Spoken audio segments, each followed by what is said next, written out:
తెలంగాణ రాజకీయాలు ఆసక్తికరంగా మారుతున్నాయి. మంత్రివర్గ విస్తరణపై కొద్ది రోజులుగా ప్రచారం సాగుతోంది.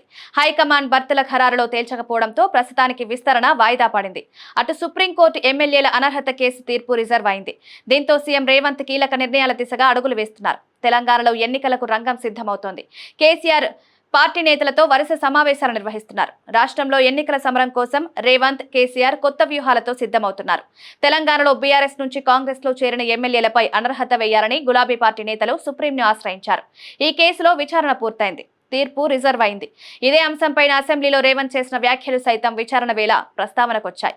బీఆర్ఎస్ మాత్రం ఉప ఎన్నికలు తప్పవని చెప్తోంది. సుప్రీం నిర్ణయం ఏంటనేది ఉత్కంఠగా మారనున్న సమయంలో రేవంత్ సర్కార్ మరో కీలక నిర్ణయం దిశగా అడుగులు వేస్తోంది. రాష్ట్రంలో స్థానిక సంస్థల ఎన్నికల సమరానికి సై అంటున్నారు. బీసీలకు 42% రిజర్వేషన్లతోనే ఎన్నికలకు వెళ్లే యోచనలో రేవంత్ ఉన్నట్లు కనిపిస్తోంది. సర్పంచ్, ఎంపీటీసీ, జెడ్పీటీసీ, మున్సిపాలిటీలకు కొన్ని రోజుల వ్యవధిలోనే ఎన్నికలు నిర్వహించాలని ప్రభుత్వం యోచిస్తున్నట్లు తెలుస్తోంది. దీనిపైన కసరత్తు మొదలైంది. స్థానిక సంస్థల ఎన్నికలను జూలైలో ఎన్నికలు నిర్వహించాలని భావిస్తున్నట్లు సమాచారం. ఎన్నికల ఏర్పాట్లపైన చర్చిస్తున్నట్లు తెలుసు. పంచాయతీల్లో సర్పంచ్ ఎన్నికలు నిర్వహించాలనే ఆలోచనలో ప్రభుత్వం ఉంది. అధికారులు మాత్రం ముందు సర్పంచ్ ఎన్నికలు నిర్వహించాలని సూచిస్తున్నారని సమాచారం. గ్రామాల్లో సర్పంచ్ల పదవీ కాలం ముగిసి ఇప్పటికే ఏడాది పైగా అయింది. కేంద్రం నుంచి రావాల్సిన 15వ ఆర్థిక సంఘం నిధులు కూడా 1500 కోట్లకు పైగా నిలిచిపోయాయనే వివరాలను సర్కార్ దృష్టికి తీసుకువెళ్లారు.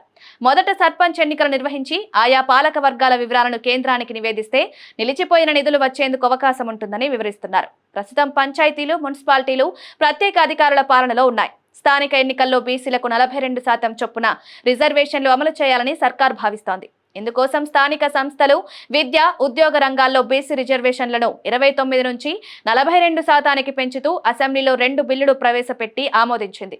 అవి గవర్నర్ ఆమోదం కోసం పార్లమెంటు ఉభయ సభల్లో తెలంగాణ బీసీ బిల్లులు చర్చకు రాలేదు. మళ్లీ వానాకాలంలో పార్లమెంటు సమావేశాలు జరుగుతాయి. దీంతో ఈ అంశంపై మరికొంతకాలం వేచి చూడాలని ప్రభుత్వం భావిస్తోంది. ఎన్నికలకు వెళ్లాలనుకుంటే గతంలో అమలైన రిజర్వేషన్లతోనే నిర్వహించాల్సి ఉంటుంది.